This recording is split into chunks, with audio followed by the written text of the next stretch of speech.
5, 4, 3, 2, 1, 0.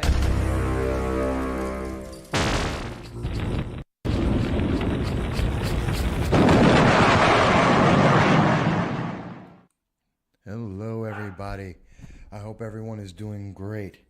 This is Michael Voss, the Dragon of the Southern Tier. I am here with you, and we're getting... And my puppy's going crazy for a second there. Don't know why. That's a brand new thing for him.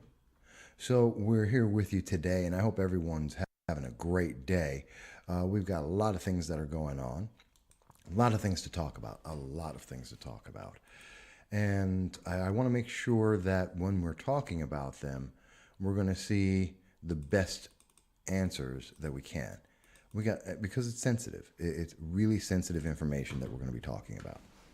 And I'm hoping, and I am hoping, that the results for everyone will be positive, that we'll have a great answer, that we'll be able to have a great conversation about really, really serious issues.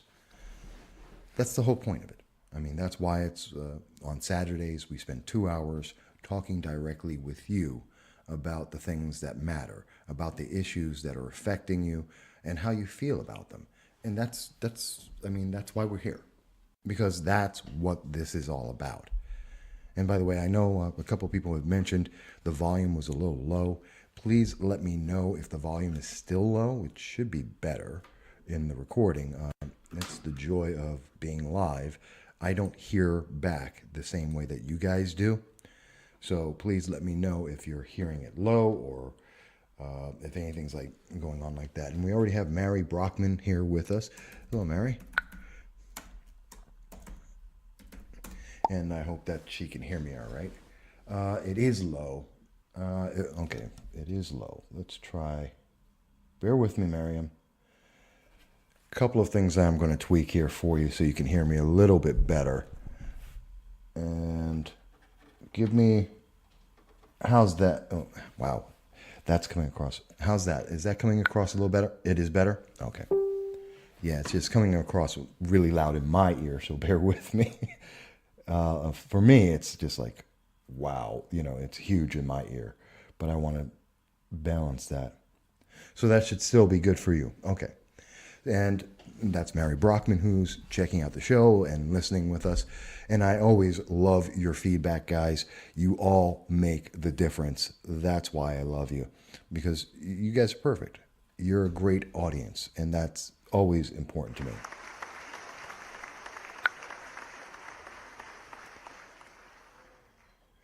Now, just so you guys know, and Mary is our bouncer, so if there's any misbehaving, any comments like that we should be aware of, well, she's going to take care of that for us, just so you know. And I always look forward to everyone that we can to be online and to be involved in the show. And I'll listen to, and Mary, please make sure your feedback's in there too, because I want to hear what you have to say. So let's get started with a couple of the simple things.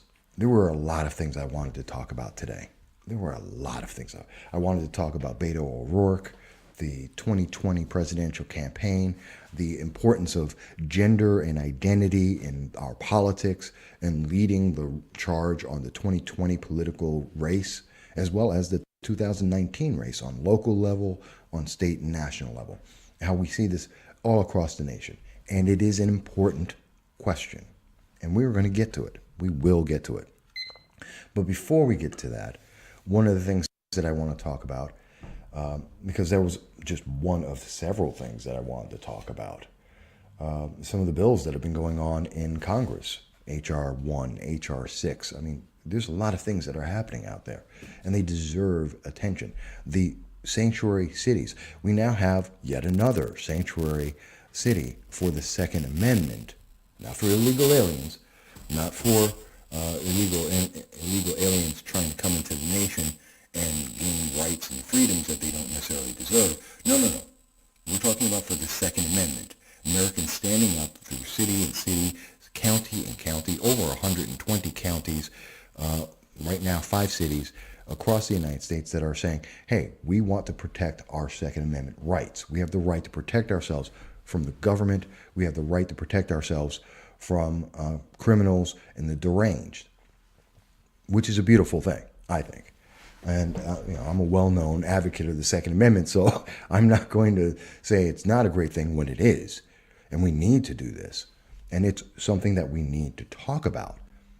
But what we saw is that instead, the story that everyone has been talking about and deserves to be talked about is the mass shooting in New Zealand.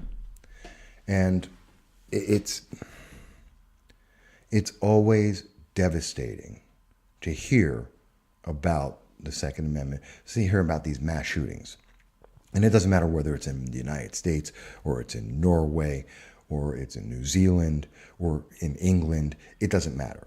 It doesn't matter if it's a mass stabbing, if it's a bomb attack, if it's like throughout the entire Middle East. I mean, this happens in Israel all the time where we have suicide bombers. These are all the same thing, whether it's a knife, it's a bomb, if there's someone with a car driving through crowds like in France, whether it's a mass shooting like in New Zealand. These are horrible events. These are terrible things that should never happen. And we should make sure that when they do happen, we have to denounce them. We have to denounce the people that did them.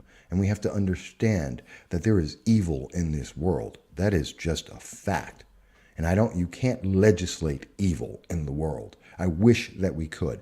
I wish it was as simple as saying, hey, I'm going to get rid of this evil in the world. Oops, sorry. There was just that little thing in the corner over there that's just driving me nuts. Anyway, and I wish it was as simple as saying we can just get rid of the evil in the world. I really do. But it's not real. You can't just legislate the evil away from the world. If we could, we would have done it a long time ago. If it was just about firearms, there's over 1,000 laws in the United States on firearms. There's over 126 laws that were added in 2018 since the Parkland shooting. And that includes red flag laws and safe storage laws and everything else throughout the nation. And there are, in many countries, most people don't even have the rights that we have here in the United States. They're starting off at a lower level. They have less access to firearms. They have less ability to own a firearm legally. So it's even more restricted. I mean, in England, you haven't had the right to own a firearm since the 1400s, if I remember it correctly. So I think it's 1432. And that's very important to understand.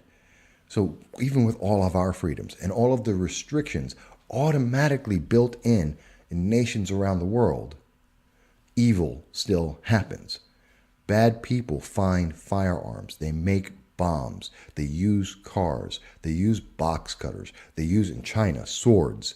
And they commit evil on a large scale. This is the reality of the world that we live in. And a law doesn't change that. It just doesn't. I wish that we could say that it did. I wish that there was a law that instantly every criminal will go, oh, I'm going to go out and kill 20 people today. But I can't. Because there's a law. Darn. I wish that was the case. That would be the best thing that we could see. And I don't know anyone who wouldn't support something that would do that. Except that doesn't happen. It doesn't happen. And that's just, it's sad. It's a reality. And I understand that in a time in our nation where people are so defined by the idea that their feelings are more important than facts, the fact is important in this case. That no matter how you feel about a firearm, a bomb, a car, a box cutter, no matter how you feel about it, the reality is, and the fact is, that evil people will go out and kill many people with those weapons. The deranged will go out and harm people. And we need to be able to defend ourselves against that. I think that's one of the most important things. I know a lot of people are looking at it and have a very different point of view about this. Now, let me go to, and I want to bring up And obviously, I'm looking for comments from everyone from, whoops, I don't have my phone in front of me. Okay. But all the different formats out there. In particular, I'm looking at Facebook right now. But I want to talk about, some of the things that we're seeing out there, because there's just so much to talk about in this. Now, something a lot of people, let's clear some of the facts up that people have been talking about New Zealand and the laws and why they're changing their laws. And we've got a lot of people who've said a lot of things. So let's start off with the fact that, and I'm looking this up off of Wikipedia. It's one of many, many sources that I have been looking over the last couple days that I've been doing on this story. And it finds out that there are only 250,000 people in New Zealand who are able to have a firearm. Only 250,000. That they've been increasing the restrictions on guns since the 1990s. And let's also keep in mind, they have had mass shootings before. This is not new. And they had the Armagh massacre in 1990, the Scottish Dublin, and Australian Port Arthur massacres in 1996. Were they at the same level as what we're seeing right now? No, absolutely not. They weren't at this degree. But to say that they've never had that before would be ridiculous. To say that the United States is the only place where we see mass shootings is ridiculous, because it's not true. We see that across the world. There are many people have already had that. And like Mary has just mentioned, we're headed in that direction where people are just going to restrict everything in the United States. But it doesn't work. The United States is maybe, and Mary's mentioning, the United States may be slower to that trend, but at the same time, we are on that trend. We are going into that direction. And you're right, Mary. But let me make this point clear. We've seen that in New Zealand, where you do not have an inherent right to a firearm to protect yourself from bad people and bad government, that is not an innate right in New Zealand. And they further have been restricting people for over 20 years, almost 30 years now, on their ability to be able to have a firearm for whatever reason once they do have it. Okay? So that's important, because what that's telling us is, even with these extreme actions, even with restriction of semi-automatic rifles and shotguns, and limiting the capacity of the firearms, people still are affected by bad people, by mass murders, by people with an evil intent. I mean, look at the grounds to carry or use guns. People in New Zealand, you need a proper, lawful, and sufficient purpose to be able to have and use a firearm. Okay? To have and use. So you could even have the firearm, but if you don't have what is legally considered the proper purpose, you can't use that firearm. That's kind of crazy. That's kind of crazy. That's kind of scary. For an American, think about that. That means that you could have the ability to protect yourself and your family, and you can't do it. They won't let you do it. So that's one of the scarier things about that. Oops, I jumped a little bit there. Sorry. And that scares me. That scares me a lot, because that's not right. And as Mary mentions, criminals will always be able to get guns. And she's right. They are. And they always do. And when they don't, as an example, here in New York State, 2.5 weeks ago, there was 4 former Boy Scouts that went and made bombs so that they can go to a city called Islamberg, and they were planning to have a mass mass murder incident there. So take away all the guns. Criminals make bombs. We've seen, think of France. People were using trucks to drive through crowds. You don't make people safer by trying to take away a weapon. People have taken away, in England, yes, they don't have firearms. Have you compared the knife crimes? We did that a couple of weeks ago. A couple of weeks ago, it was the middle of February, we actually did. It was right before I went over to CPAC, and we did the article. And we did the research on the number of knife crimes, and in particular knife murders, in the United Kingdom versus the United States. And actually, it's proportionately higher, the number of knife crimes versus the number of gun crimes in the United States. You would need, especially considering the population of England is about 1/6. And I'm trying to remember the article right now, but it was about 1/6 the population of the United States.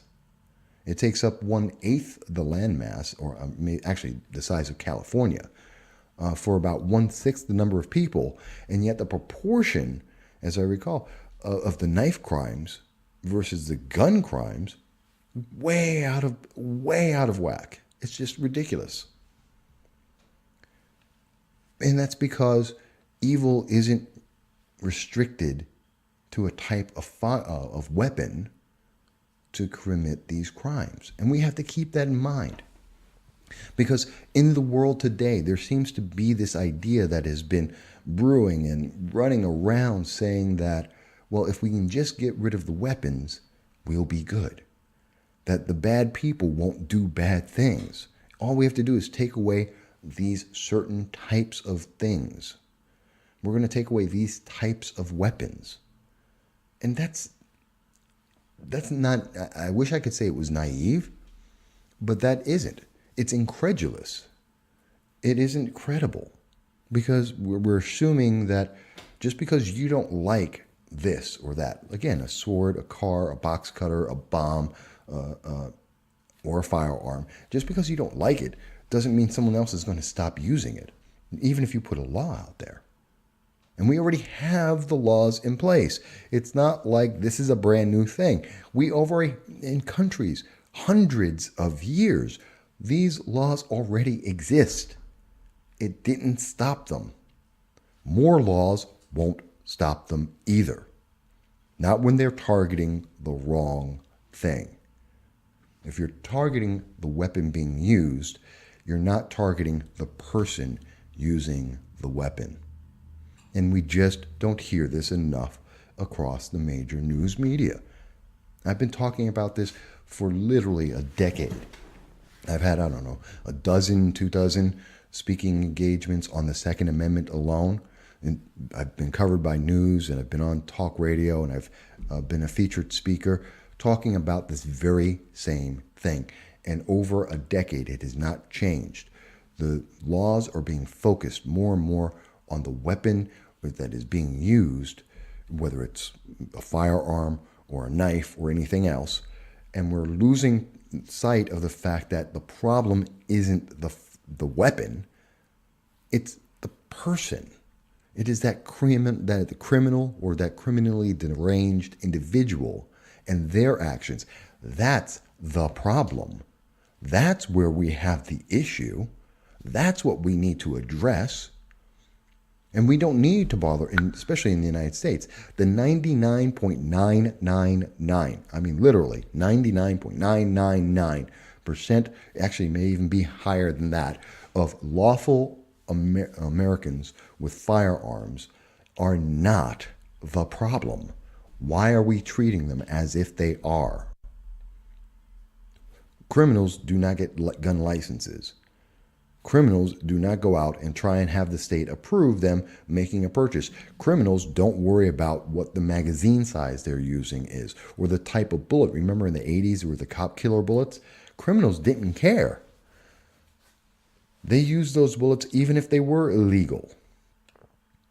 So these were the cop killer bullets were the bullets that would be able to go through a vest of a police officer, and it was intentionally meant to kill police officers. This was back in the 80s, mid 80s, early 90s. And it was a big thing, and they were made illegal. And I believe they still are illegal. And yet criminals have still used those types of those bullets. And that's it. And, Mary mentions the problem is sin. And it's and yes, it is the sin of murder. And it's the execution. It's the person who is executing that sin. That person who is making that choice, that conscious choice to murder. And that's something you can't legislate out of people. I wish we could. You can't. What you can do is legislate the protection of people, to allow people and encourage people to be able to protect themselves. Now, that's something that a lot of people don't think about. And I think it's a very important part of the issue. And I'm going to go into that. But first, we're going to have a very short break because we're coming up just on our first break here. And I want to take a sip of my coffee that I was just making. And then we'll go forward with everything else. So with that said, we're going to jump on over, take a quick little break here. Oops. There we go. And listen to Matthew Cornwell as he sings Picture Perfect. It's his latest song. And we know Matt, and he's a great singer, and we hope you enjoy this. And then we'll be back in just a moment.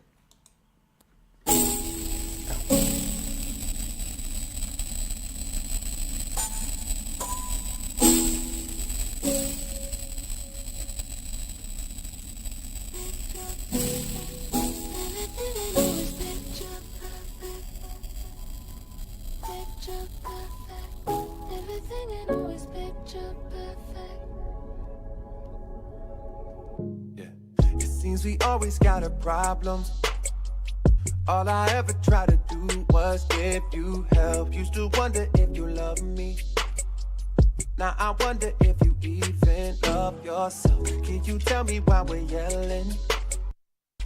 We're at the mall and all these kids don't need to hear all the secrets you've been telling. You said I wanna be clear, sometimes we fall out of line. Sometimes we ain't in the right mind. Sometimes we fall out of line. Everything ain't always picture perfect. Sometimes we ain't in the right. Everything ain't always picture perfect. Everything ain't always picture perfect. Picture perfect. Everything ain't always picture perfect. Yeah, here you go, you getting started. I say I love you, you won't even say it back. Why'd I bring you to this party? That dress is hitting, but your attitude so whack. It's been getting so much harder. I start to wonder now if you can even see. You gon' leave me broken hearted. That's when you said I wanna be free. Sometimes we fall out of line. Sometimes we ain't in the right mind. Sometimes we fall out of line. Everything ain't always picture perfect. Sometimes we ain't in the right. Everything ain't always picture perfect.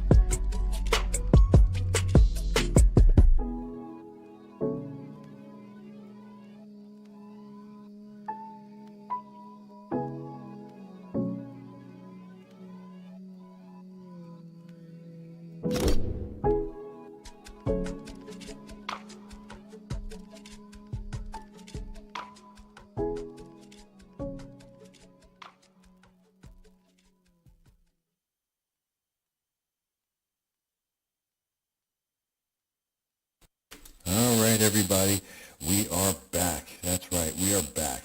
Oops, hang background noise there. Wait a minute. There we go. Sorry about that. And just to make sure. Just want to fix that so we don't have that bothering us in the background again. So, again, I'm happy to be here with you. This is Michael Voss, the Dragon of the Southern Tier, on the ever-popular No Soundbites Allowed podcast. We got right into it last time in the last segment because I was just so excited. And I want to talk about this issue about New Zealand because it is so much bigger than just the one aspect that people see or are hearing on the news media.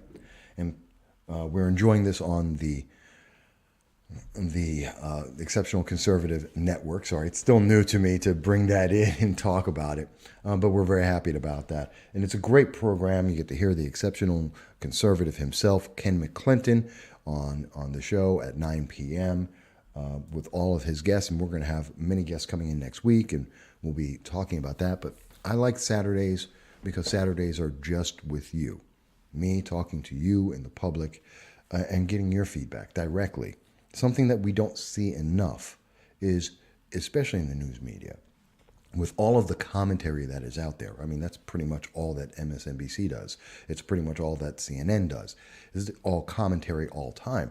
But what they don't do enough of, and it's great to have pundits. I mean, I'm a pundit. I'm a political commentator. And it's great for us to have our voices. But it means nothing if we're not hearing from the public directly. And it's very important because we get in a vacuum. I mean, I talk with politicians all the time. I've been doing it for over a decade. I talk to people who are making laws or influencing laws, people who are in the news. They're not always normal people. They don't always have normal thoughts. You talk to, as an example, if you were to talk to Senator Schumer, which is almost impossible to do, but Senator Schumer, he's been in politics for over 30 years. He doesn't live the life of an average guy going out and doing an electrician, a plumber, someone who's at a call center. He's not doing that life. He has no idea what that's about. It's just not part of his reality, nor is that the scope of people who are surrounding him. So he has no clue what that's about. And when you talk to people just like that, you lose track of what real people are thinking and what real people are doing. And that makes a big difference because it changes the way. And that's why it's so important, for me at the very least, but I think for the entire media, is to say, hey, let's stop for a second, go back and say, hey, what are real people thinking about this? What are real people doing about this? Because I think that's very important. Instead, though, what we're seeing a lot, and this is coming out of this event in New Zealand, is something that's a bit disturbing. Not only the fact that people are trying to attribute this guy. The first issue is people are saying, well, we have to get rid of firearms and that will make us safe. That's your first lie. That's a lie. As I said in the first 20 minutes of the show, if you're telling yourself or someone is telling you that all you have to do is get rid of the firearms and you'll be safe and everything will be okay, they're lying to you. That's the first lie that they're giving to you. And that's a problem because they are absolutely wrong. Absolutely, positively wrong. So we can't go by that. So what can we do? What's one of the other big things? Well, the other big thing is we're not hearing the people in the news talking. And I'll show you what I mean. This is from NPR.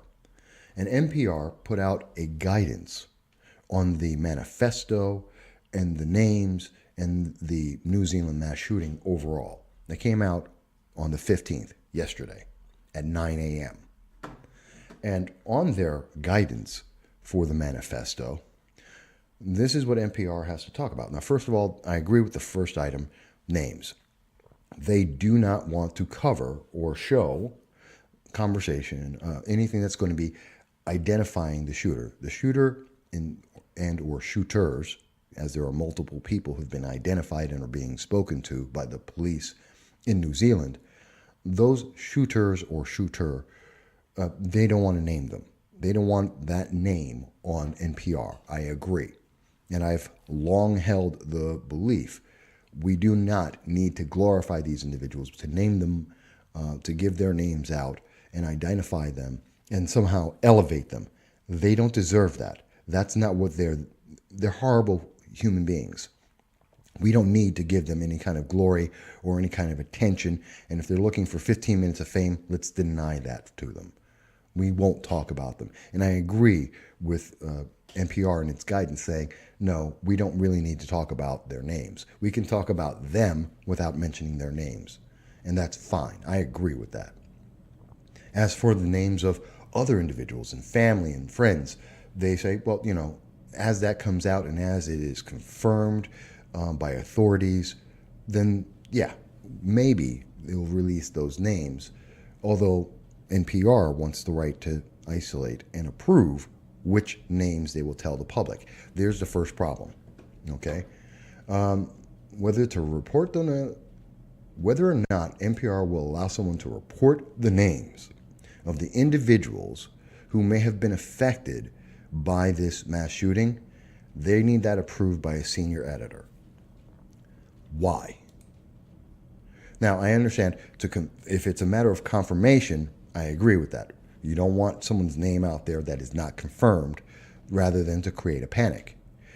But in that also lies another scary thought that we've seen a lot, which is media, how can you say, the media has been moderating how they're going to approach and report a story. They tweak it, and they'll talk about certain people, not other people. They'll talk about certain aspects of any of the events, but not all of the events. They have a bias. And if that is part of the bias, that the senior editor is willing to approve releasing names of certain people, but not others, because it will somehow help a narrative that NPR wants to put out there, which on NPR is very left-leaning, to be honest, then that's scary, and that's something we should be aware of. And I don't agree with that. If we're going to release names, release all the names that are confirmed, and we can talk about them as a group, or don't. But don't pick and choose, because that's a problem. And if we start seeing NPR or other news media pick certain names specifically, then they're doing that for a narrative purpose. And that's meant to color and change the way the general public is looking at this. They're talking about video. They're not going to put video out. And most importantly, and the part that's got me, is the manifesto. They don't want to talk about the manifesto. And they want to make it limited in its distribution and in its parts that are distributed. And they must okay and review and approve that. Now, let me stop right there, because that's something that's very important. We're not trying to understand the mindset of this criminal. We're not trying to understand how they think. I don't care. I honestly could care less what the shooter or shooters in New Zealand or any of the mass shooters, I don't care what their thoughts are. It's not important. It is not important. What is important is what they did. Now, insofar as we need to understand, okay, is there a pattern that we could stop? Is there something that identifies them that helps us to protect people? Okay, I get that. That's an analysis of what they said. That's an analysis of what they've put out there. But it isn't important what they say. Okay? And I know a lot of people are going crazy on, oh my, we've heard them say all kinds of things. I mean, there's so many articles and comments. I'll show you an example of what I'm talking about here, because, Fox News is talking about, and Ken McClinton of the TECN network, he put out, and this is what was being talked about by Fox News. And he had conservatism is corporatism in disguise. I want no part of it. The nation with the closest political and social values to my own is the People's Republic of China. So that's one of the statements from, excuse me, that is from a reportedly 73-page manifesto.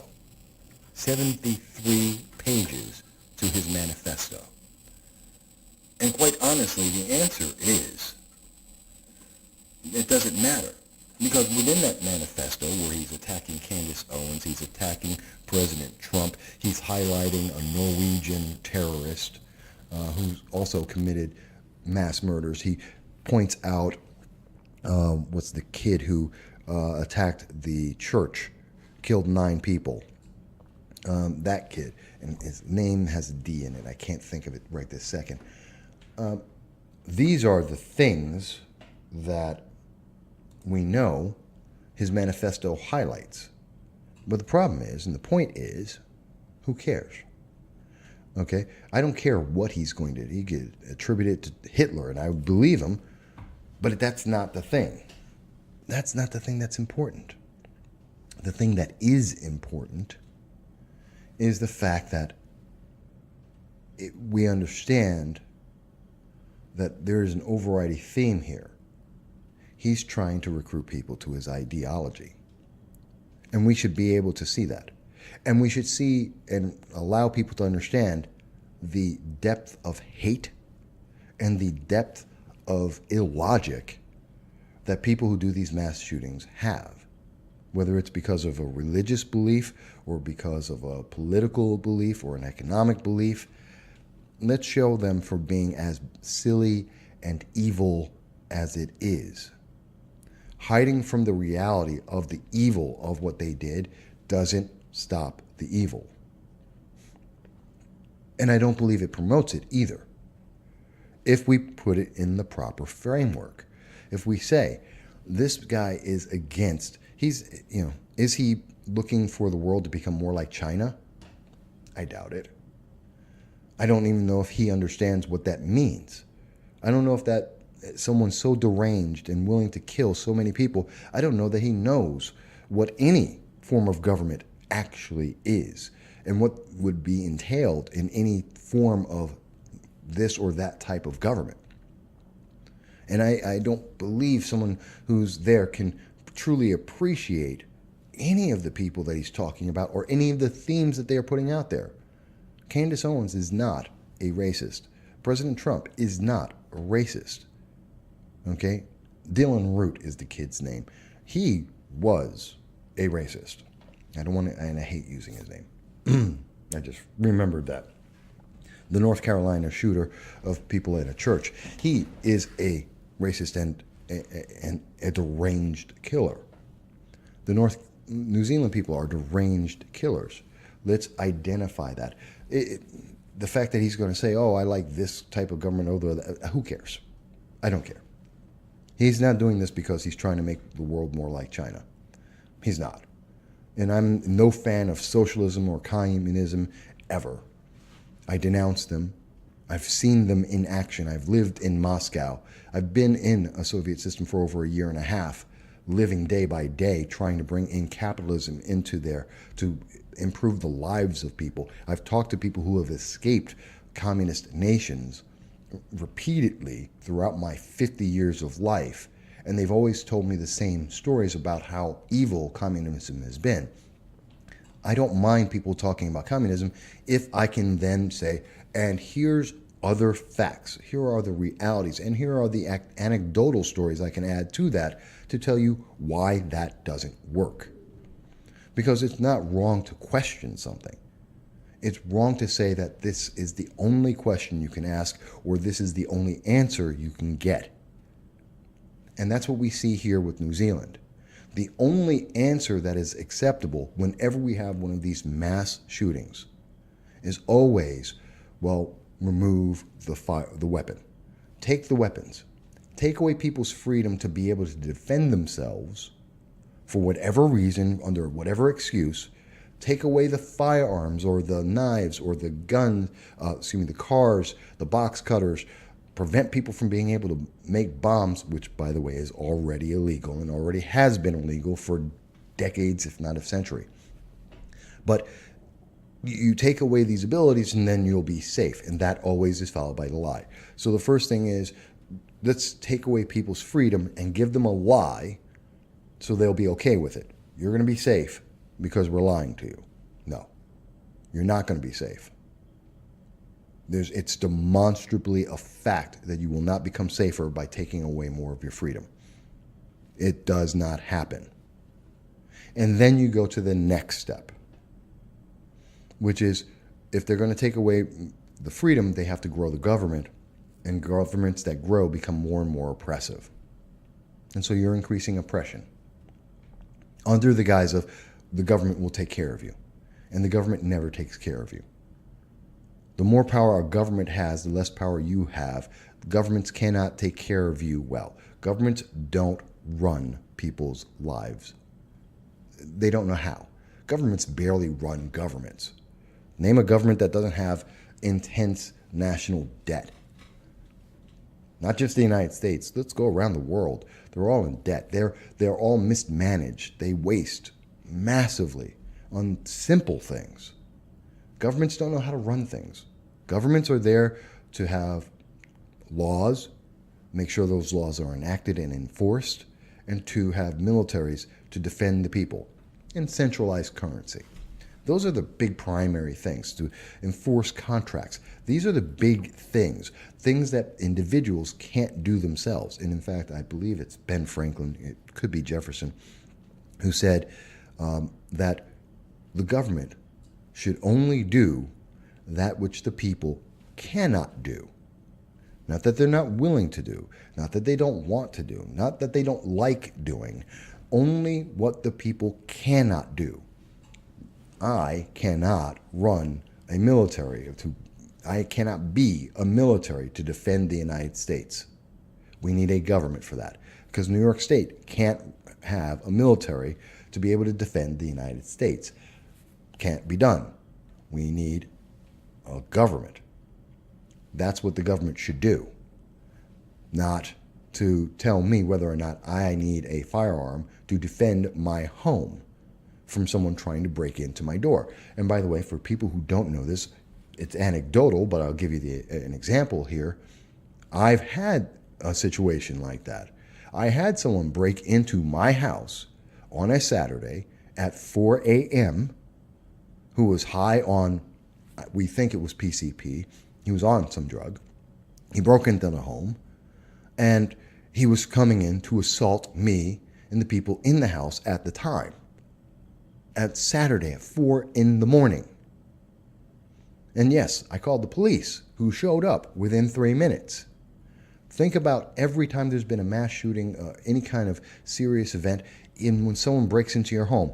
In the first 3 minutes and probably within the first 5 minutes, because I heard the door, and obviously it was going on, it was ongoing when I called. But from the moment I called to the 3-minute mark, when 8 police cars in the Binghamton, New York area that showed up, and I thank them for that. They did a great job. I appreciate them.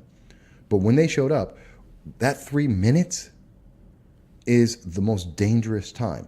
Parkland, the first 3 minutes, most dangerous time. That's when most of the deaths happen. Why? Everyone's disoriented. No one knows exactly what's going on and what are all the details. You have panic and fear that are coming in. You have your adrenaline surging. You're trying to figure out, can you get out, or do you need to fight? That fight or flight reaction in the body is taking place, and you're trying to figure this out. This is a reality on a small scale of someone trying to break into your home. On a big scale of a mass shooting, it happens in human nature. These are the first 3 minutes. And it seems way longer than 3 minutes when you're going through it. I've been through several massive disasters of life, natural disasters and man-made disasters.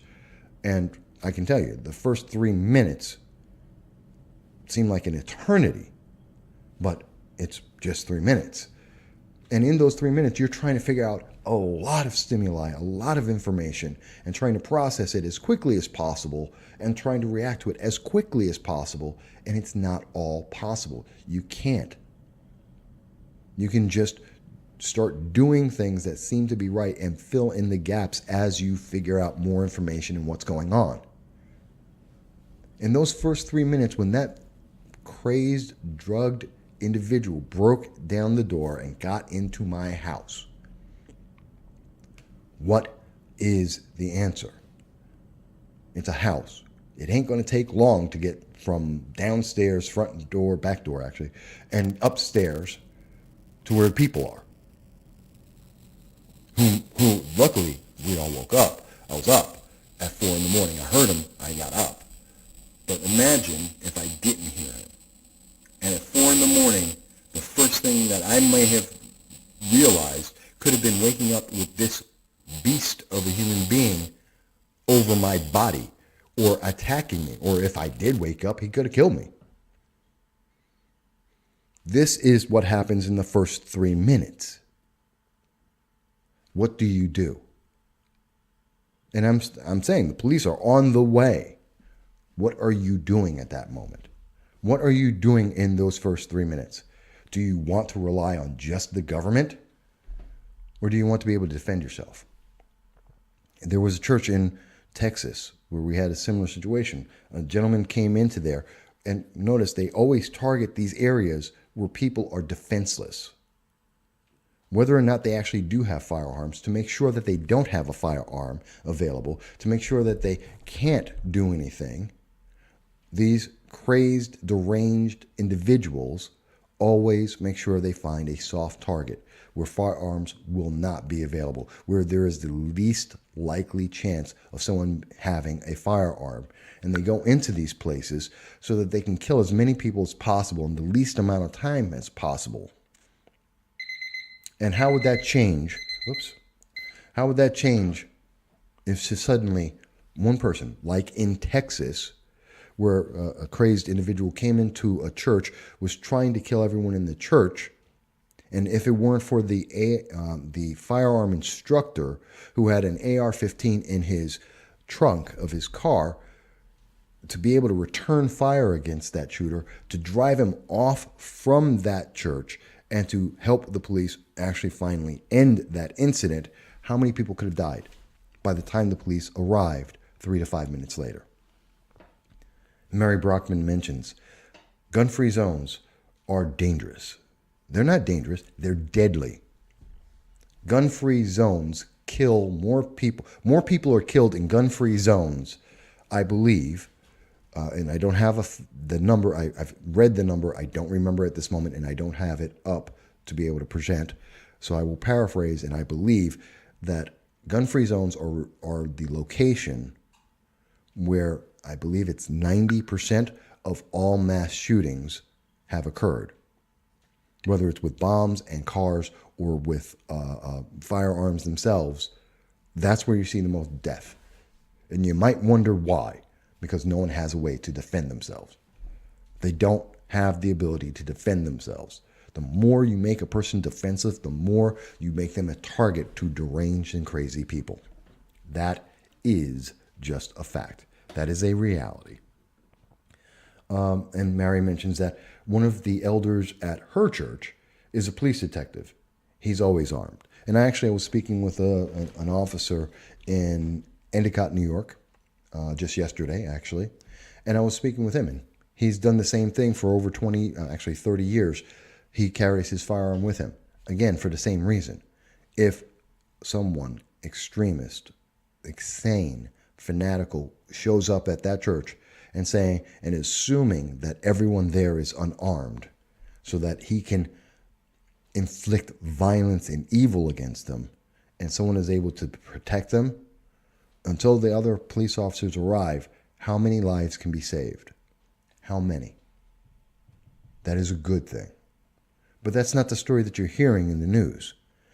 You're not hearing that the answer to, and I think it's the Prime Minister of New Zealand is saying, hey, we need to change the laws, and looking to make them more restrictive. Really? You want to make it more restrictive? People already don't have the ability to have firearms primarily in New Zealand. You're going to restrict even more of those people who cannot have a firearm, which means they're going to be more defenseless, that they're going to have less of an ability to defend their homes, their families, their lives. You're going to make them more of a target to crazy people. And that's going to be a good answer? that's going to help someone by making them a bigger target, I don't agree with that. I just don't agree with that. But as you heard the little bell, we're going to take a quick break, and then I'm going to come right back, and we're going to talk a little bit more. I'm enjoying this. I hope everyone else is too. I'm looking forward to more of your comments. Remember, you can go to the chat room and talk with us. I'm looking out for that. I'm checking on Twitter, Facebook. I'm looking at all the medium. This is about you. So speak to me, and I'll talk to you again. I'll be right back.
Hey. We are back. There I am. And it's good to be back with you, everyone. Always enjoying and happy to be speaking with you here at the No Soundbites Allowed podcast, to be found on the TECN, the Exceptional Conservative Network. And we're happy to be here with you. I know we have some great other hosts of programs here, including Ken McClinton, Jeff Dunce, so many others that are on the program and on the show. And we're going to look forward to growing with you. This is our third episode here, and we're enjoying it. And I know it's a new schedule, new location. You know, what did they used to say back in the day? Well, Batman, back in the 60s, new bat time, new bat channel. Well, that's where we are. New bat time, new bat channel.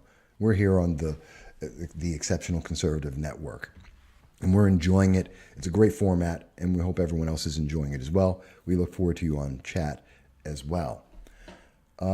Obviously, we're talking about the issue of the very somber and serious issue of the mass shooting in New Zealand, and the fact that it's not the only one.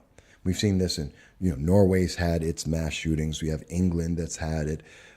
We have people who've been killed in mass events all the time. And if you were to look up the research, and it's been done before, I think the United States is about number 16 in these mass murder events. Some of them have been done with swords around the world, some of them with vehicles, some of them like France, which notably comes up to mind, where a couple times people have used cars to actually run over people rather than use a firearm, rather than use bombs, which have happened all around the world. So it's very common in all countries, big and small, that these mass shootings happen, or mass murder events. And I think we misname this when we say mass shooting, because that assumes that, well, it's just because of firearms. No, they're mass events of murder by deranged and criminal individuals that use every form of weapon that has existed in mankind, whether they're using a sword or a bomb or a car or a firearm. And if we only isolate it as if it's only because of this one thing, well, then that we stop. If we take away that one thing, then they'll all go away. And it's a lie. That is a lie. It may make people feel good. That doesn't mean it's effective or helpful or is good. There is a big difference. Massive difference. And I believe in the manifesto by the shooter or shooters that were released to the media, who have not released it. They've really suppressed this. So I don't know everything that's in there, and I'm not sure of all the sources that are saying certain things are in there. But what we believe may be one of the things in there is, at one point he goes into a diatribe talking about how, or the shooters were talking about the fact that they used a firearm as opposed to a bomb or a car or some other means of being able to kill so many people, is because the news media is so focused on the idea of a firearm. I mean, remember, we call them all mass shootings, even when it's done with a car. People will routinely, average people who aren't in the news media, other than reporters and pundits, often misname the events as saying mass shooting first. I've done it myself here, misnaming it when I'm talking about other events where someone used a bomb or a knife or a car, because we have this social thought going on that if it's a mass killing event, well, it must be with a firearm, because that's all the media tells us are about these events with firearms. And that's dangerous, because it gives the impression, it implies the thought that if you take away the firearms, that the firearms are the critical factor in these mass deaths. And that is the biggest lie you get told, because it is the criminal and deranged individual that's the cause. I mentioned before Islamberg. There were 4 boys between 16 and 20. They were in the Boy Scouts. They had acquired and had access to various firearms that they were going to use to go and kill a bunch of people in Islamberg, New York, but in an area with a high density population of Muslims. But they're also made bombs, which are already expressly illegal. And Mary mentions that both Barry Brockman is in the chat room, and she mentions that it's become a way of life. And Mary, you're right. It's not only just a way of life, but it's always been a way of life. It's just not been well reported. We didn't think about it as a community. We didn't have the instant communication of Twitter and text and Facebook and social media. And so we didn't necessarily know that the world's a dangerous place, no matter where you are in it. Because now we know that. We had an illusion before we had social media, before we had texting. We had this illusion that, well, I can go over here, this other place, and I'm safe. And the answer is, no, you're not. because that other place has things too. You just didn't know about them. You didn't hear about them on a regular basis. You didn't know about that. So in your mind, it's safe because you haven't heard about it. Well, nowadays, you hear about it everywhere. And the answer is, yeah, potentially anywhere is dangerous. But does that mean that you should live a life in fear? No. You take precautions, you be aware, and you live your life. And get the government out of your life. Because the government doesn't help you with any of this. They don't make you safer. Ever. And Mary Brockman makes a great example of this. She mentions Chicago has the most restrictions anywhere in the United States. That they have the highest standards and restrictions and gun control in the United States. And already 55 people have been killed in Chicago due to firearms. And over 200 people have been shot in Chicago already. And on an annual basis, somewhere around 2,500 people per year get shot in Chicago. Several hundred people die every year in Chicago with the strongest gun laws in the nation. And that's not nearly as strong as the gun laws that are in New Zealand and most of the rest of the world, where it's even more restrictive. And yet people still get killed by firearms, by knives, by guns, by bombs. The answer is not taking away the weapon. I keep saying that, and I keep saying it in different ways, but it's very important. Because we're hearing politicians now who are piling on to this, who are making their statements. And I want to pull up something that I said on Twitter, and I was speaking to, in Twitter, one of my senators is Senator Kirsten Gillibrand. And she's running obviously for president in 2020 on the Democratic ticket for the nomination. And she had made a reply. Where is it? I'm looking for it. Here it is.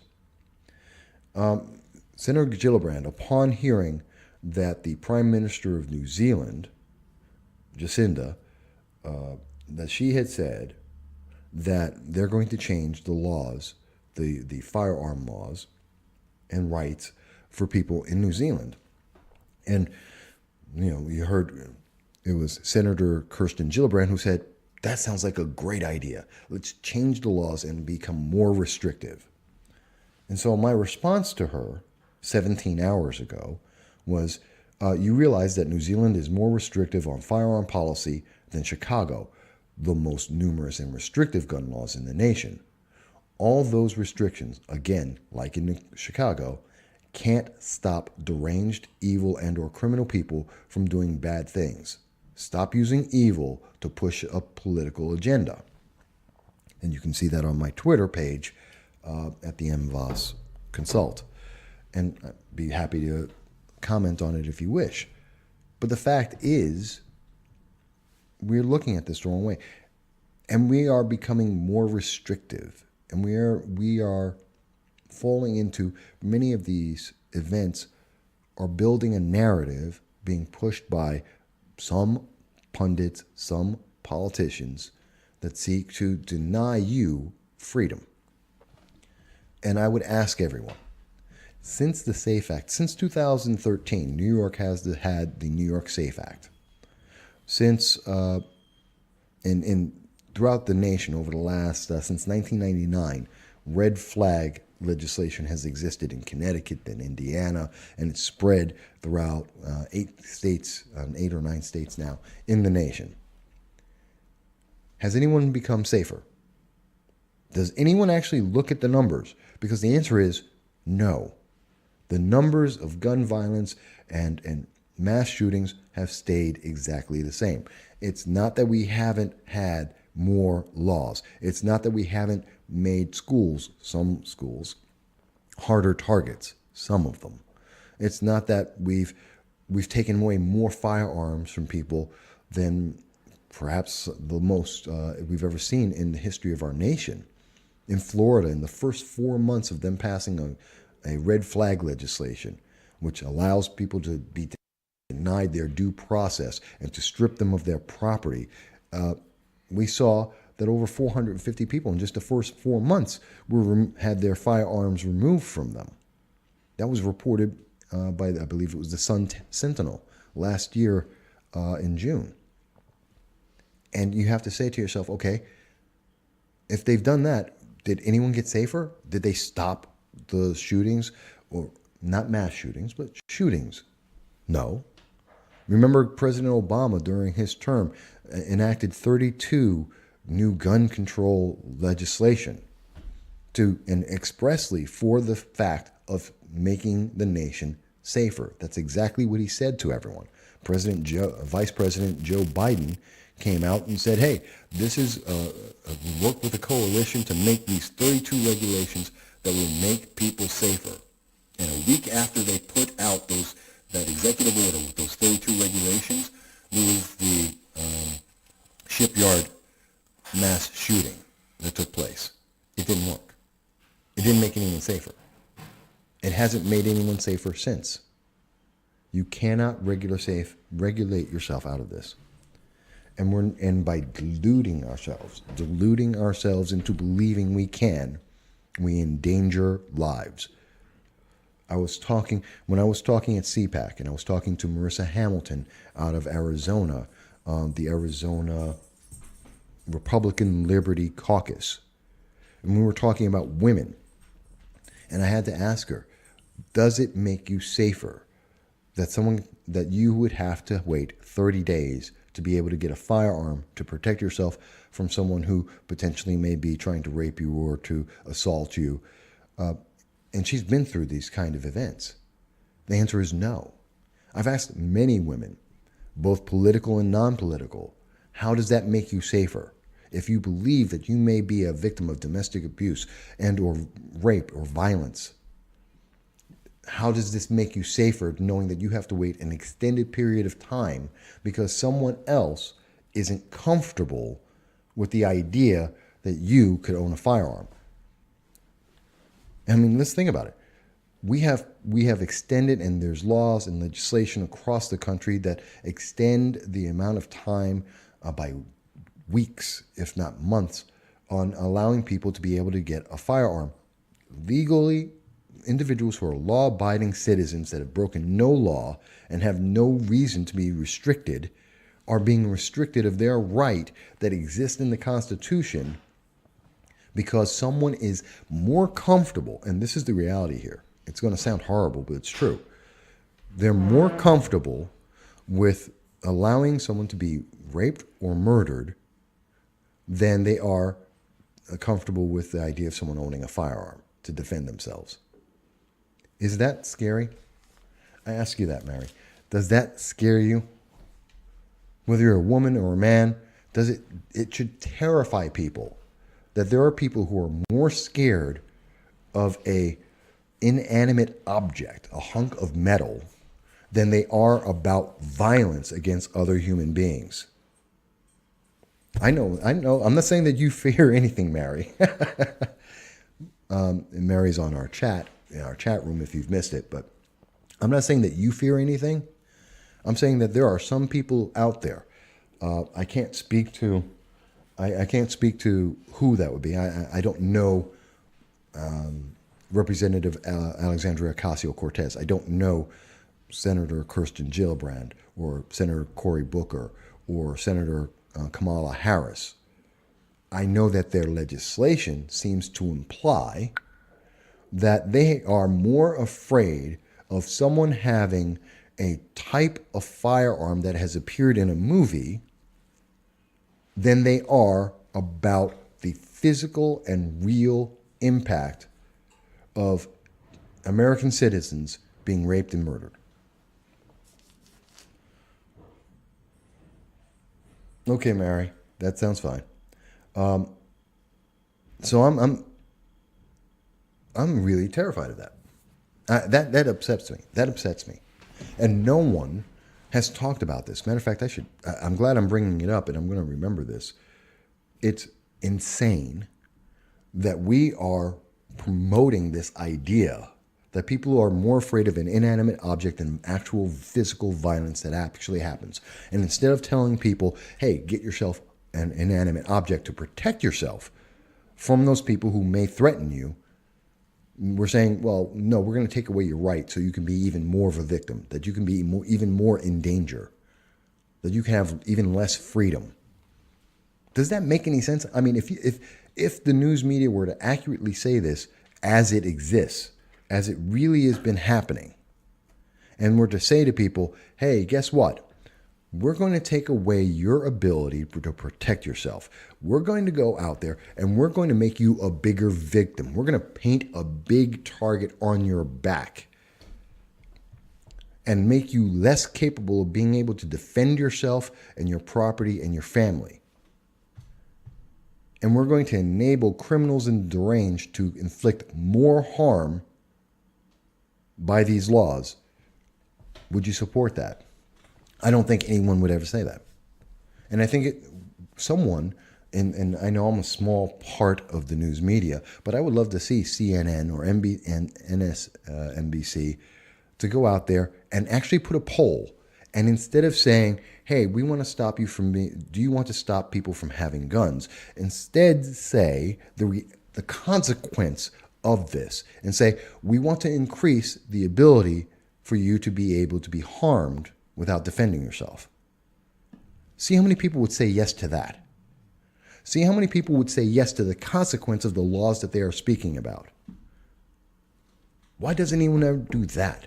Why don't we ever see a poll that says, here's the direct consequence of the law. Do you support this? And I guarantee you the numbers will not be the same. If you tell people what the consequences, they will not support that, which is why you get lied to. And that's what I take from the New Zealand shooting. We are being lied to directly as a consequence of this to obscure the reality of what's going on.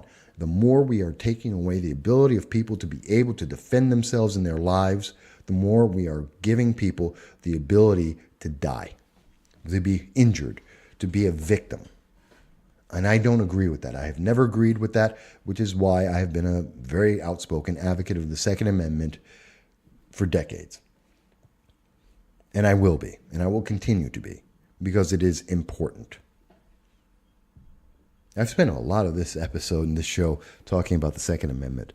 I didn't intend to. Like I said, I wanted to talk about Beto O'Rourke. I wanted to talk about some of the bills that are in Congress that we're seeing there. We wanted to talk about the influence of the far left on the 2020 election, the idea of identity and gender politics and how it's destroying our nation and separating people and taking them into categories. But instead, we have to talk about what's happening in New Zealand, not because it's not important, it is, but because it's so irrational, the logic that goes behind the answer. Every time there is these kind of events, we get knee-jerk answers like that I read from Senator Kirsten Gillibrand, where on Twitter, where they're going to this extreme without any consideration of the consequences of their actions, without any consideration of how this is going to negatively impact people's lives. And that really, really scares me. And that's why I'm spending so much time on it in this episode, and why I'm looking forward to hearing your comments. And if you think I'm wrong, as always, please tell me if you think I am wrong. Tell me I got this wrong. I missed the law. I don't understand what's going on. I don't see that the reason why we're seeing more and more sanctuary cities for Second Amendment rights and counties that are doing that is because people are recognizing more of what I'm talking about. The consequences of these laws is detrimental to the well-being of people in the United States, if not around the world. And if I'm misunderstanding that, if I'm getting that wrong, if that's not the case, please tell me. If you think there's a reason, a good justifiable reason, that in taking away people's ability to own a firearm, that it's somehow going to make people safer, please tell me what that evidence is. Please tell me how that is the case, because in doing the research, I have yet to find that. I don't see it. I see people are better off having more rights and more freedom than if you take it away. Mary Brockman says, I believe that, from the chat room, and she says, I believe everyone should have the ability to protect themselves by any means necessary. I'm pretty much with you there, Mary. I believe that everyone should have. I'm a near absolutist when it comes to rights. Now, when a lot of people may not be familiar with what that means, it's a way of describing a viewpoint, a legal viewpoint on the Constitution.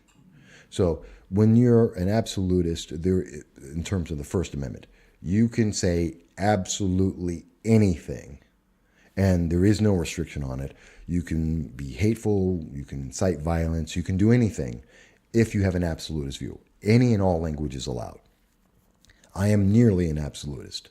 I believe other than insightful words that would incite violence, words that would promote violence, those are not words that are protected by the Second Amendment. If you say something, as long as you're saying something that is truthful, something that is verifiable, as long as you're saying something that is an opinion, and you're not trying to harm others, say whatever you want. That's why I'm here. And that's why I invite you, the public, to be able to speak and answer me. As long as we can have a dialogue, we can move things forward. And what we need to do is have more dialogue and move things forward, not to restrict people from being able to say anything. That helps no one. I don't want to restrict you from being able to speak. I want you to speak.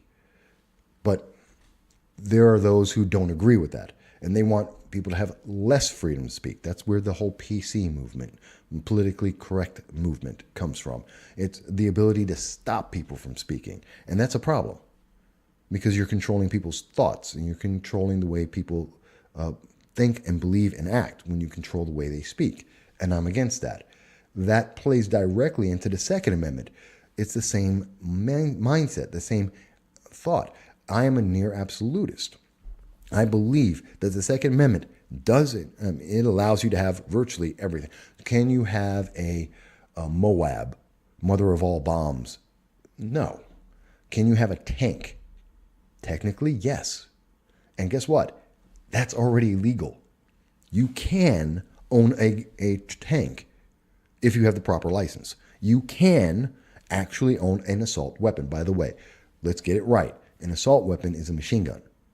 It's not a semi-automatic rifle. They're not the same, not by any stretch of anything. The science alone is very specific on how it functions. The engineering is different.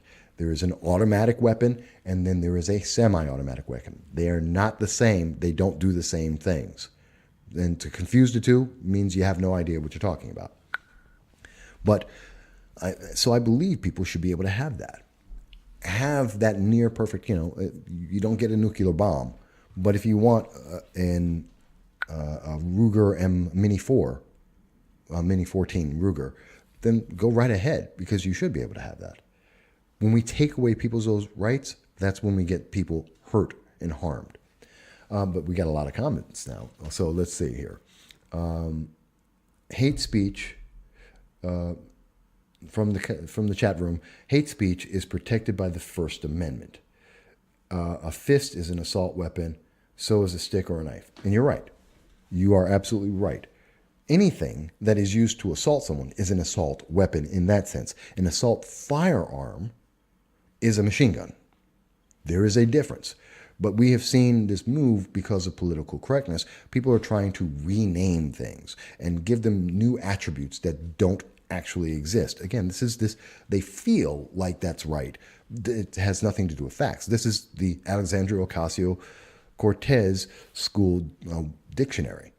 You're just redistributing. Some people redistribute and reattribute various things, in particular firearms. So a semi-automatic rifle becomes an assault weapon, which is an automatic weapon, which is incorrect.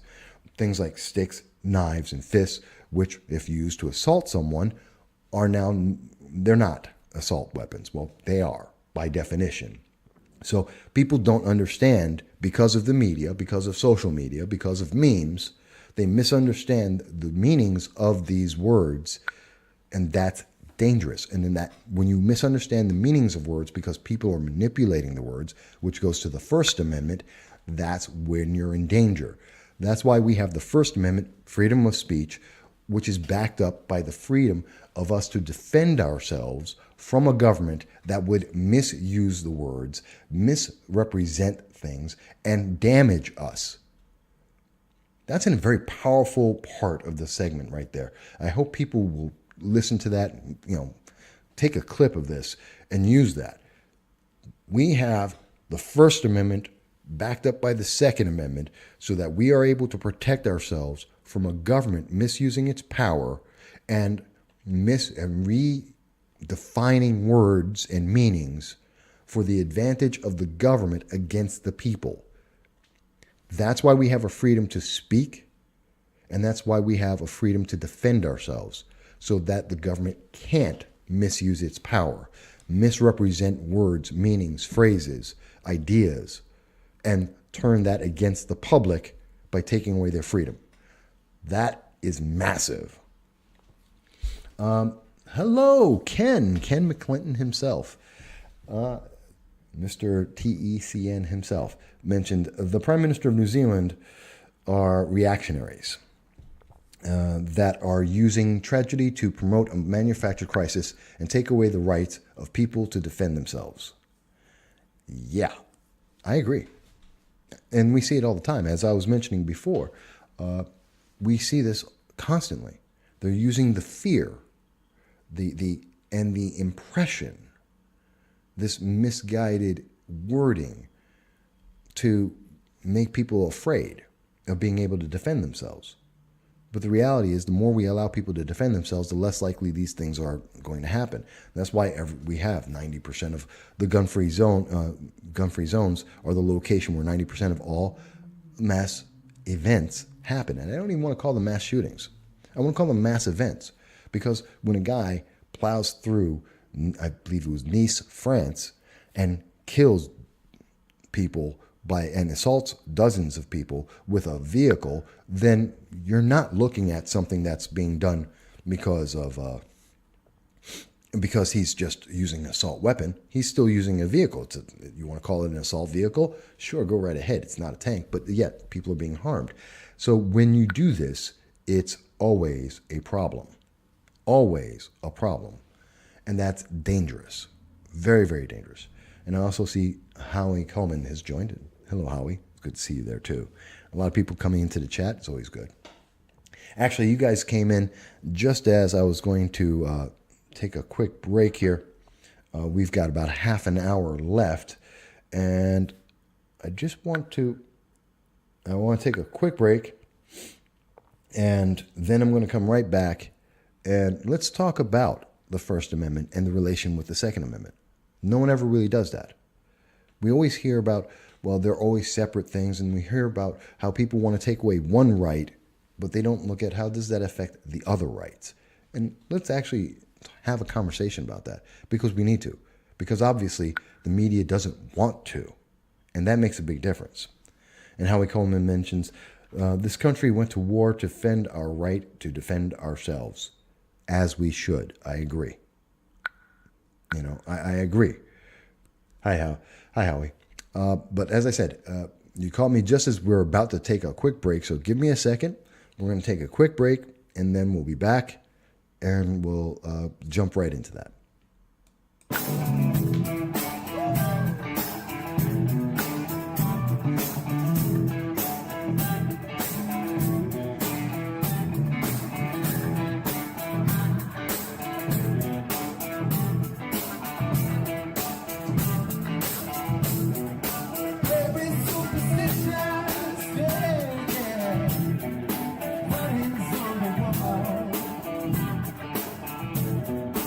Every superstition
Hello, everybody, and we're back again. That's right. This is No Soundbites Allowed, brought to you on the Exceptional Conservative Network, the TECN. And I'm happy to be here with you. And I'm with the chat room as well. We're having a great conversation. We're talking about a lot of aspects of the New Zealand shooting, the massacre there. And obviously, we denounce it, as we have been throughout the entire show, in case anyone wasn't catching that.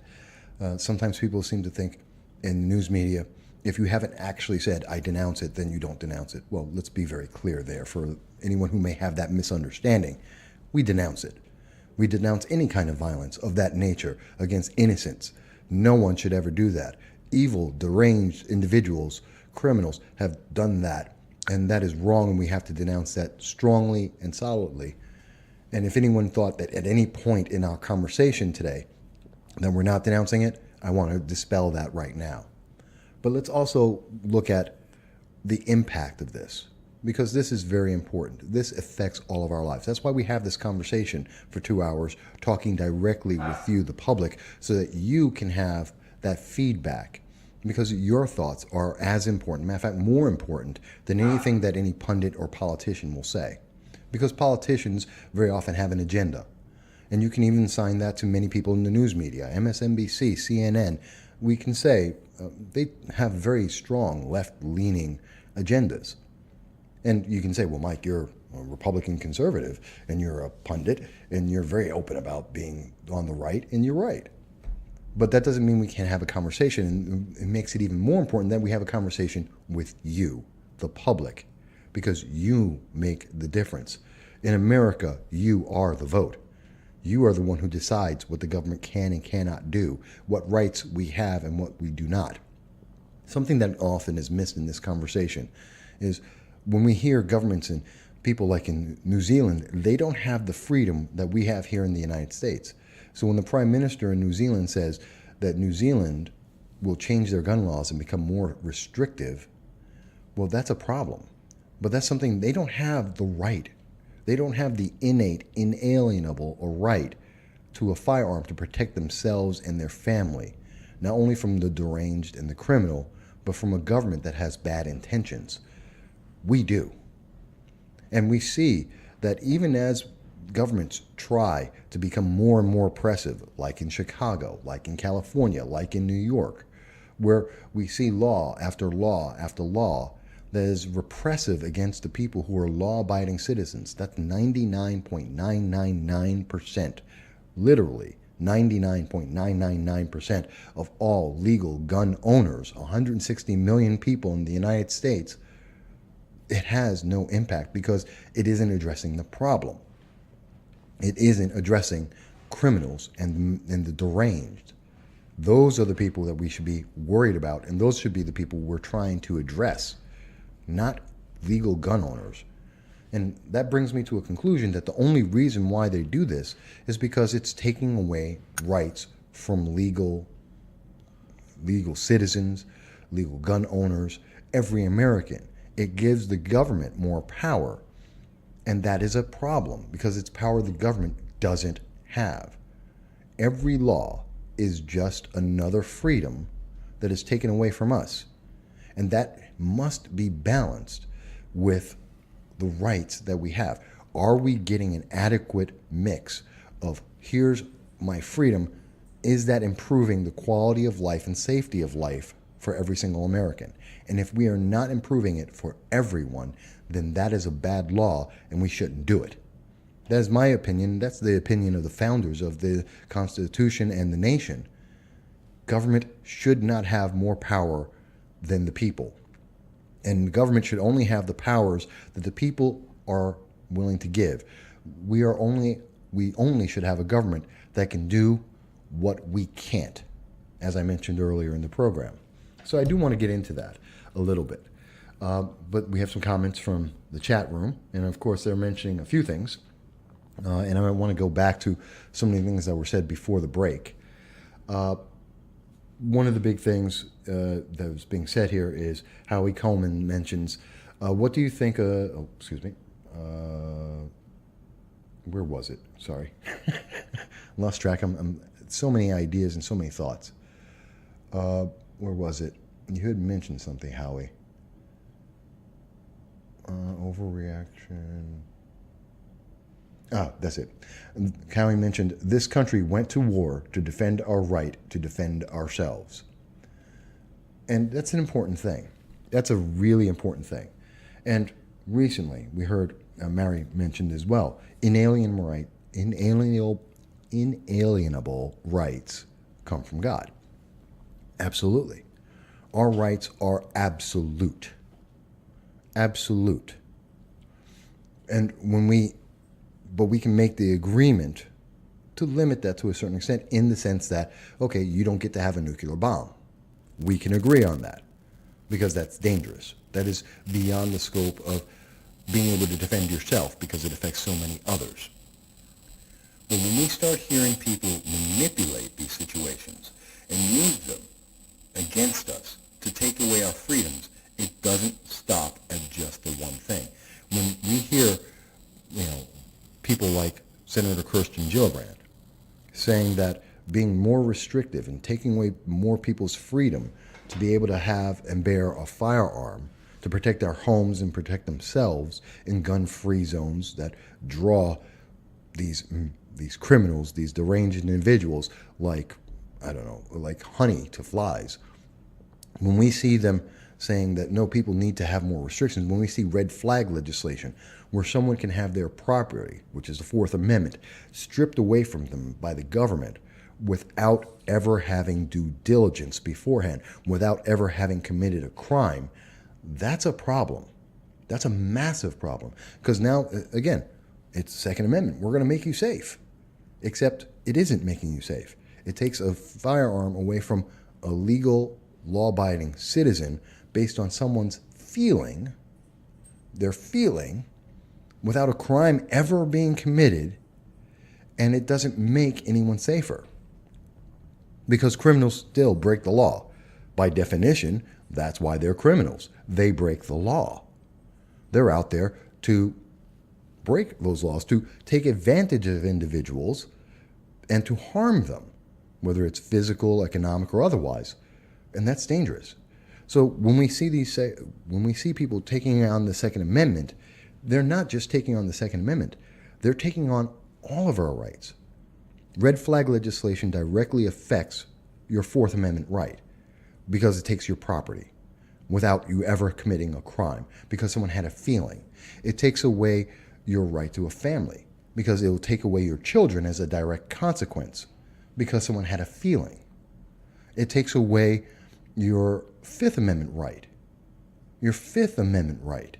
to be duly charged and to face your accusers and to be able to defend yourself in a court of law because there is no crime that's been committed. And it's after the fact, after the government has taken your property, then you get to defend yourself. That's not due process. That's after the fact. You've already been penalized. You've already been punished. That's what a red flag is. Punishment without a crime based on someone's feelings. How is that right?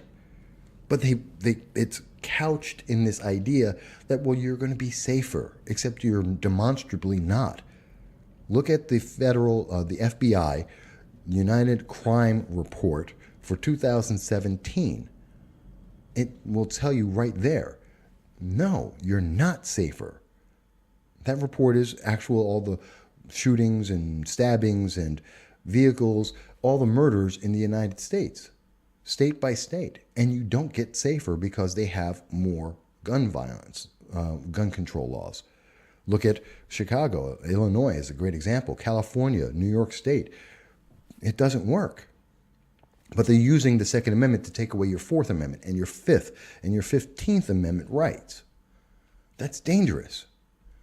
And it's also affecting your First Amendment right. Because someone, based on their feeling of what you said, can take away your firearms and your family. That's a dangerous place. We have members of Congress right now who are in office, Alexandria Ocasio-Cortez and many of the Democratic socialists that are taking over the Democratic Party on a local and national level, that completely believe that someone's feelings are more important than their actual facts. That's devastating, because feelings are transitory. They're not real. And that's a problem.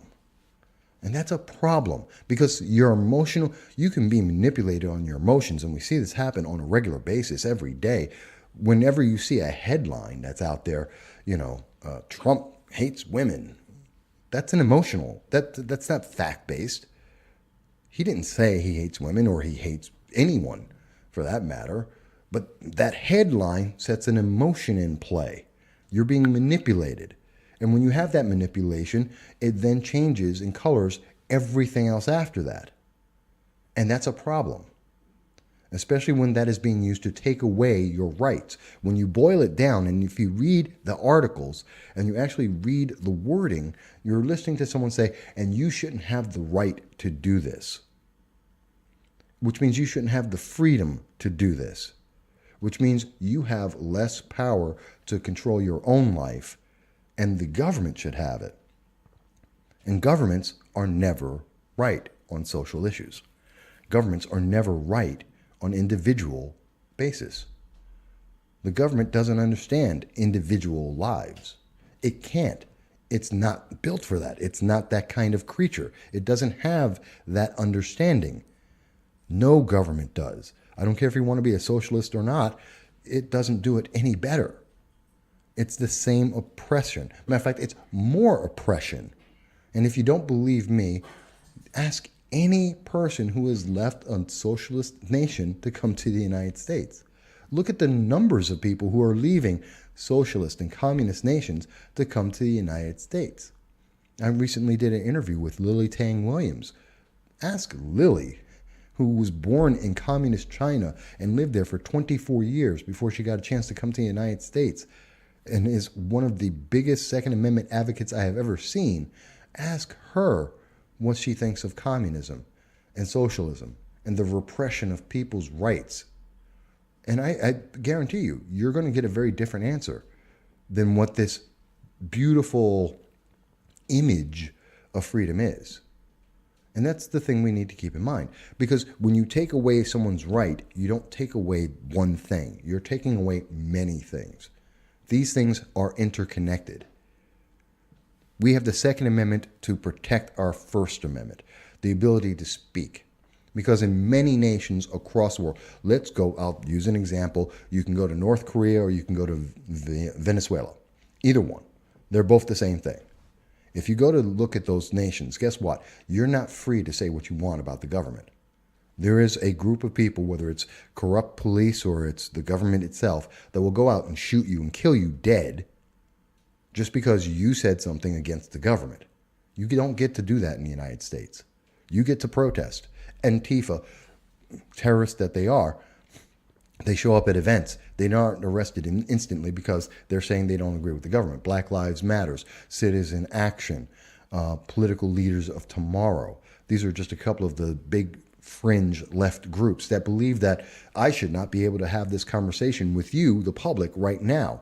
They would rather restrict and deny me the ability to have a conversation with you because they don't like what I have to say. And that's terrifying because it doesn't take away that just one right.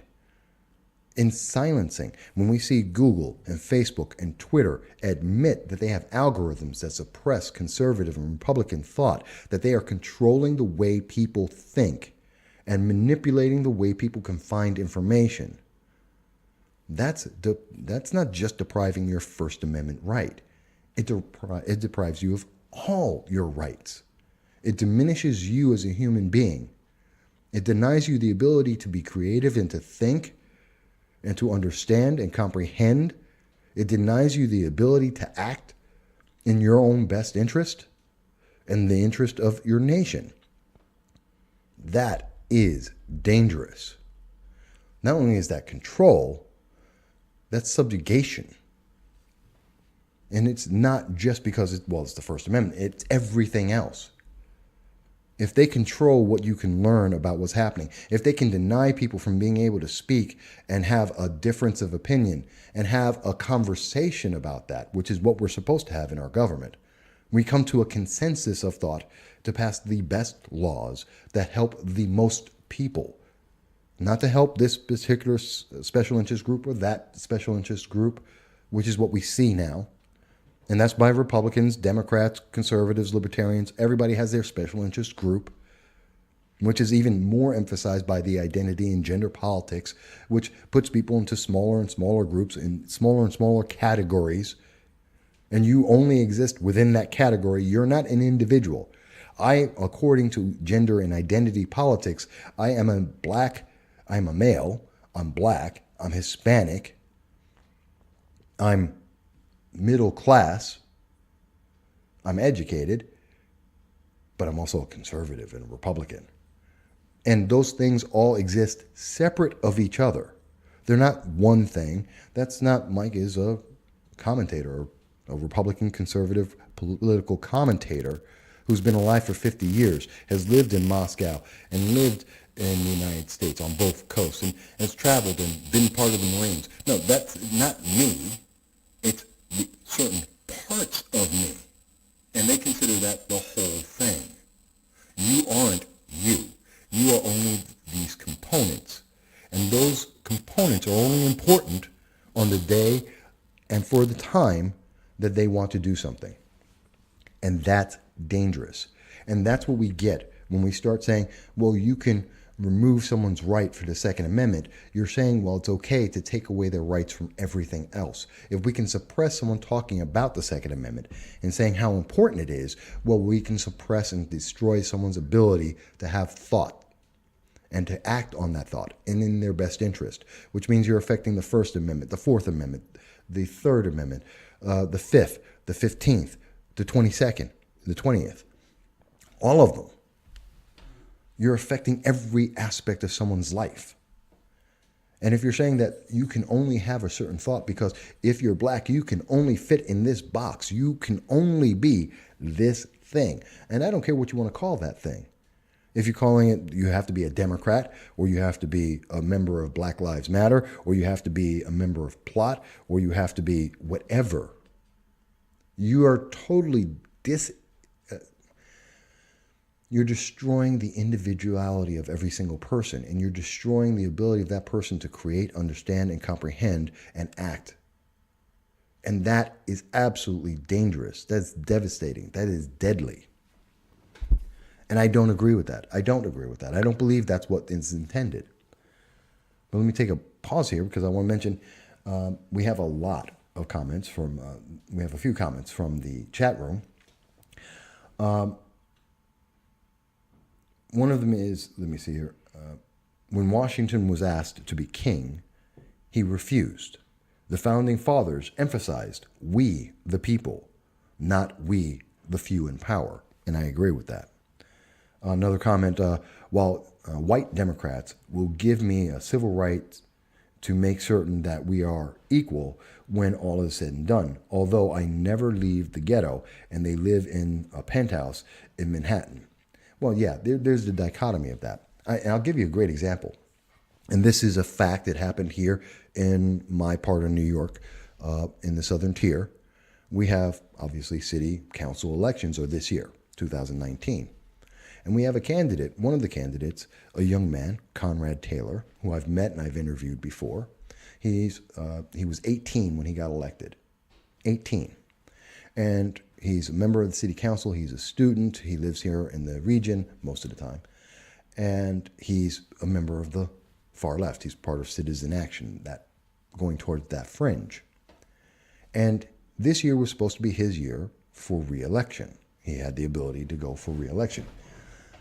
He chose not to, or depending on who you speak to and what source, there is some hearsay here, he was forced out because the political leaders of tomorrow are going with an all black or all women of color, women in color, identity politics. Conrad happens to be a white male. Conrad has apologized publicly for being a white male and his white privilege. And in the face of that, and now Conrad has a mixed record as a member, elected official, and some people like him, some people don't. I'm not questioning that. But here's the thing. if Conrad, who has experience now for 4 years in government, has done some good things and some not so great things as an elected official, and if his main reason why he cannot run again is because of his skin color, then there is a problem in our nation. He is not being challenged or being replaced because he was ineffective. He's being replaced because there is an agenda that says all white men are evil and a woman of color is good intrinsically, and so he has to be replaced. How does that benefit anyone? There is nothing intrinsic about someone's skin color. There is nothing that's intrinsically good or bad about someone's gender. And that some politician is being replaced merely because of a box that he fits into that isn't advantageous politically right now does not mean that he's a bad politician or that the public is going to be any better off by replacing them. And when we say that politics is based on, when we see these identity-based politics that says, well, this person is better than that person for politics because they fit these boxes, that's a problem because that has nothing to do with the intrinsic value of the individuals involved. And I'm saying this about Conrad Taylor. He's a Democrat. He's a far left Democrat. And I am upset for him about what happened to him. And it's not because I think I want to see him, I don't agree with his politics. I don't agree with apologizing because you were born. I don't agree with saying that someone is better or worse because they're white or black or whatever. I don't care about that. But I can't stand the idea that someone who has qualifications, he's been elected, he's been in office, and I have a problem that that person is being shoved out because they don't fill the right box. No one can be benefiting because of that. So I stand up for the right of that Democrat, that far left Democrat, to be in office because he deserves something better. If people want to challenge him, go right ahead, but don't force him out. And you shouldn't challenge him just because he doesn't hit enough boxes. That's not freedom. That is the antithesis of freedom. That's killing freedom. Because I guarantee you, no matter what box you may have today, tomorrow there's a box that's going to be more important than yours. If women are important today, tomorrow it'll be a trans woman, or it'll be someone who's gay, or it'll be something else. And that box will be moved, and you're no longer important. And then what happens? Conrad was very important to the left because he was young. He was a student, and he was young. And so they put him in. They ran him, and he ran a good race, getting all the student votes. And now the politics say, well, a white student isn't important enough, but a black woman is, so they'll put them in. How is that helping anyone? That's just terrifying. Mary mentions that Conrad is stupid for apologizing. I told him that directly on air in the recording. And we also got the comment from the chat room. We don't need snowflakes in D.C. I agree. I don't think anyone, any politician, if they have ever said that they apologize for being born, whether they're being born white, black, Hispanic, Asian, whether they are apologizing because they're male or female, or they're gay, or they're trans. If you're apologizing for being in existence, the problem is not with anyone else. It starts with you. You should never apologize for what you are. You should never apologize for being born. You should never apologize because someone doesn't like what you are, or they think better, they know what you are. I have heard every kind of comment that people have said because I'm a black Republican, because I'm a Hispanic Republican, and they throw a book of names at us. You know what? They have a problem. I'm okay with my choices and the fact that I can make that choice. And just like with the Second Amendment, I defend our ability to be able to make choices. No one gets to take it away from us. And with that, I'm out of time today. And I thank you all for being here. and joining us on the TECN network. I look forward to all of your comments, and I want everybody, think about what I just said. Send me the comments, whether you agree with me, you disagree, you think I missed something. It's the only way I can learn. It's the only way we can all get better. So let us know, and I'll talk to you all again very, very soon. I love you all, and I'll talk to you again soon. Oh, by the way, nope, I almost missed it. I'm on Tuesday and Thursdays at 1 p.m., on Saturday, 12 noon till 2. You can get in touch with us at my website, mvoss.com, as you can see across the screen. Don't forget the other great shows here with Howie, with Ken, everybody. We love you, and we'll talk to you again soon. I got to go. I'm over time. All right, thanks.